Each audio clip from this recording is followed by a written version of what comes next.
In the year 1241, in the lush lands of western Poland, history's most ruthless warriors were about to face the proudest knights of Christian Europe, who believed themselves to be the world's most powerful fighters. This was no ordinary war. It was the brutal slaughter of a society. What transpired over the next 3 days would leave an indelible mark on Europe's memory throughout history. They were not mere savages, as European historians claimed. They were the heirs of the great empire founded by Genghis Khan, an unbridled machine of discipline and strategy, spanning from the Pacific to the gates of Europe in less than 2 generations. And now they were at the gates. The Mongols had arrived. Meet the Mongol war machine. To fully grasp the horror of Legnica, we must first understand who these men were. They were not the ordinary armies, you know. Every Mongol warrior was born on horseback. They learned to ride and use a sword from a young age. Imagine, men who could strike their target with deadly accuracy with their bow, while galloping at full speed on horseback. They could survive for weeks on nothing but fermented mare's milk, kumis, and dried meat. Most importantly, they could cover distances at incredible speeds that no European power could even dream of. By 1241, the Mongol Empire's borders stretched from China to Europe. They had conquered even the mightiest states. The Islamic nations were under occupation.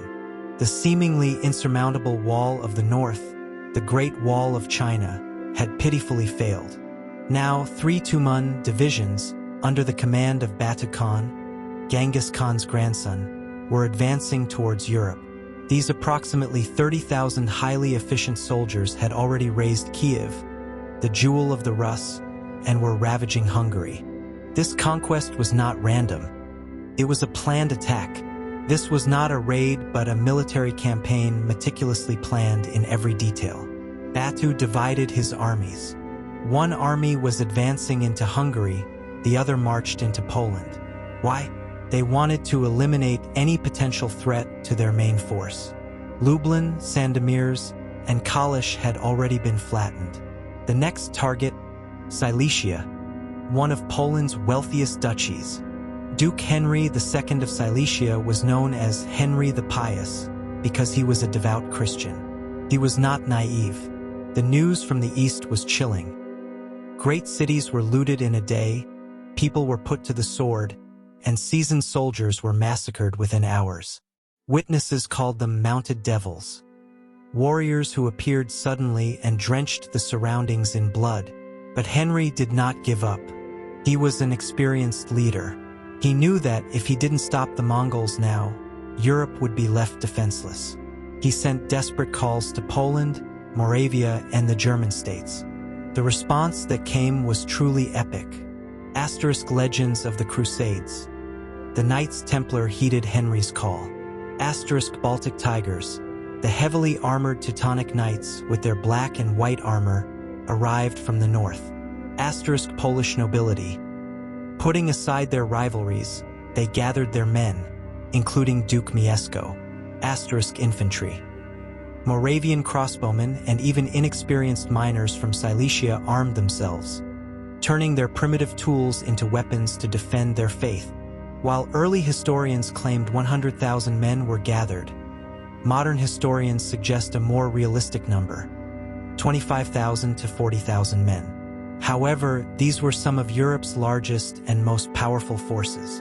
Recall that William the Conqueror took England with only 10,000 men. Opposite them stood approximately 20,000 Mongols under the command of Baidar and Kadan. The Europeans had a numerical advantage. Heavier armor, superior steel, and most importantly, a profound belief that they were God's soldiers and that he would lead them to victory. But they were soon to learn that this would not be enough. The sons of Genghis Khan, Kadan, and Batu were not mere wild conquerors. They were masters of strategy. They had learned every trick of warfare since the day they were born. The Mongols had studied the European style of warfare for years through spies disguised as merchants. They had memorized their enemies' weaknesses. The European knight was the tank of his time. This combination of man, horse, and steel could shatter infantry lines. But the Mongols knew their weaknesses. Asterisk, they were slow. Heavy armor and horses tired quickly. Asterisk, they were reckless. Their desire for glory drove them into rash attacks. Asterisk, they were focused on close combat. They fought best in sword-to-sword clashes. The Mongol war tactic was simple. Kill the enemy before they can reach you. The European army advanced from Legnica in a traditional formation. In the center, heavy cavalry, each piece of armor worth a village's yearly earnings. On the flanks, pikemen, crossbowmen, and those miners, a force worthy of the most powerful armies of the Crusades, the embodiment of Christian Europe's united might. Then, a dust cloud appeared on the horizon. Not the slow dust of a heavy army, but a light smoke moving with an unnatural speed. It was the Mongol reconnaissance units. Small figures on small, scrawny horses. The knights laughed. These were the feared Mongols? But the Mongols approached, yet did not get too close. They stopped exactly at their own bow range. This was far beyond the range of the Europeans. The Mongol composite bow, made of layers of horn, sinew, and wood, could strike targets with deadly accuracy from over 350 meters. This was further than any European crossbow could reach. The horsemen fired their arrows into the sky, then wheeled their horses and quickly rode away. The knights shouted cowards at them, but this was not cowardice. It was doctrine. For hours, Mongol horse archers harassed the European lines. They would gallop in, unleash a rain of arrows, and retreat before the heavy cavalry could respond. The math of death was simple. Each Mongol warrior carried about 60 arrows. With 20,000 men, that meant over 1 million projectiles. The Europeans raised their shields and endured, but mentally this pressure was crushing them. They were knights, accustomed to fighting with their swords all their lives. They were unaccustomed to invisible enemies slowly bleeding them from a distance. Arrows struck the horses, and the horses screamed. Henry denied the Templars' request to charge. Why? Because that was what the Mongols wanted. For them to break formation, chase ghosts, and die piecemeal. As the sun set, the Mongol warfare grew even more terrifying. This was not a duel of honor, but systematic annihilation. Hundreds of Europeans lay dead or groaning on the ground.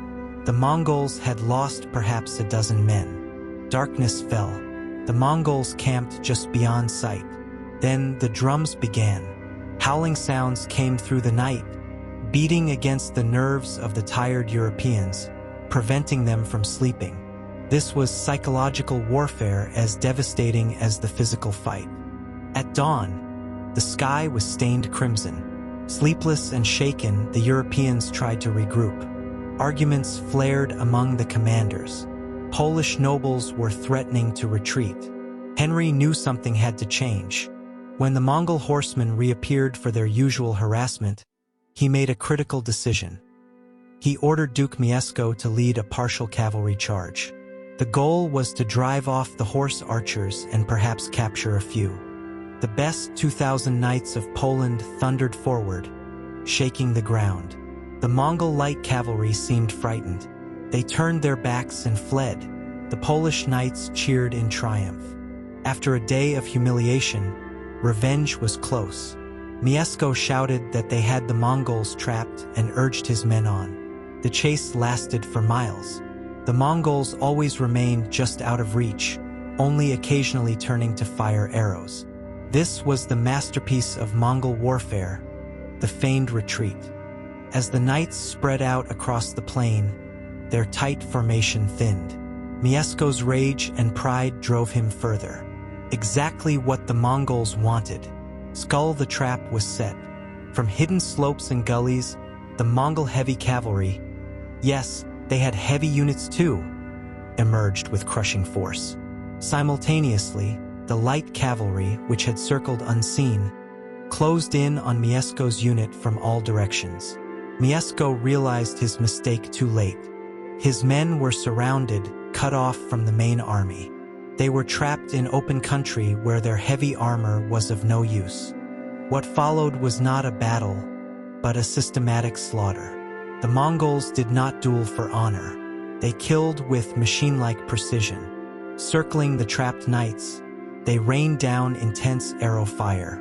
The Mongol heavy cavalry moved in to deliver the final blow only after the survivors were weak and exhausted. Mieszko fought bravely, but the outcome was certain. Of the 2,000 knights who charged that morning, fewer than 200 returned. The survivors spoke of horsemen who fought like devils, men who moved like a single mind, killing mercilessly and without a word. That night, the Mongols sent a horrific message to Henry's camp. The severed, salt-packed head of Duke Mieszko. Beside it was a single note, written in broken Latin. They would die tomorrow. April 9th, the day of annihilation. Henry's war council was a scene of near hysteria. Nearly a quarter of his army was gone. The infantry was on the brink of revolt. Retreat was impossible. The Mongols would hunt them down like prey on the plains. Only one option remained: stay and fight, no matter the cost. Henry carefully chose the battlefield, a raised area near the village of Legnica. A stream along one flank would prevent encirclement. In the center, the Templars and Teutons sworn to death. On the flanks, the remaining Poles and the infantry. When the morning fog lifted, the Mongols moved again. But this time, something was different. They were not advancing in their broad formation. Instead, they were setting up strange devices mounted on wooden carts. The Europeans wondered if they were cooking food. Then the battle began, and the true horror revealed itself. These cauldrons were Chinese gunpowder smoke generators, a technology that wouldn't appear in Europe for several more decades. As Henry's army advanced, the Mongols fired the devices. Dense, choking clouds of black smoke enveloped the plain. It spread over the European ranks like a living mist. Within minutes, order broke down. Soldiers couldn't see a few steps in front of them. Commands were lost in coughing and chaos. Units became separated. Flags disappeared in the fog. Then came the Mongols' most insidious trick. They had taught a short Polish phrase to a few Polish captives they had taken days earlier. Uciekać radziecai, run, save yourselves. Now, in the midst of the choking smoke, Mongol warriors shouted the same words in a perfect mimicry. The Polish soldiers couldn't see who was yelling, but they heard familiar voices giving the command to retreat. Panic spread faster than any weapon. Soldiers began to run. The left flank, which was infantry, was the first to dissolve. This collapse exposed the center. The Templars and Teutonic Knights were now isolated in a sea of confusion. The Mongols attacked with terrifying precision. How they maintained coordination in the fog is still a mystery, perhaps low-frequency drums. Every man moved like part of a single organism. Asterisk light cavalry struck the flanks, raining arrows onto the stunned masses.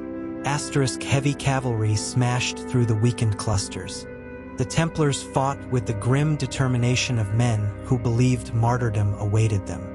Encircled, outnumbered, and blinded, they formed a ring. They fought until none were left standing. The Teutonic Knights tried to break out. They charged blindly through the fog but were pursued by horse archers in the open country. Their heavy armor was now a death warrant.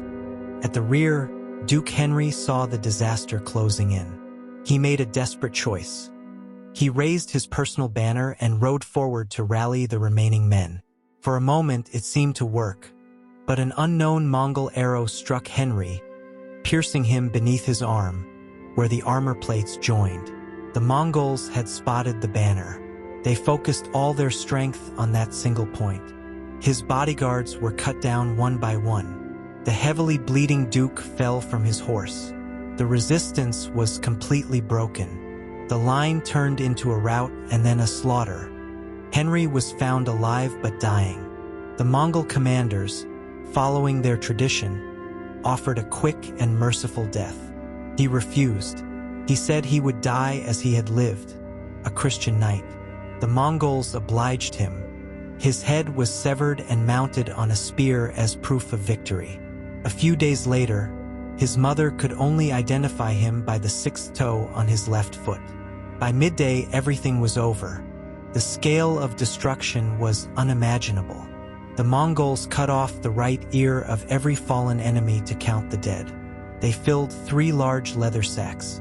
Chroniclers claimed that 10,000 to 25,000 Europeans lay dead on the plain.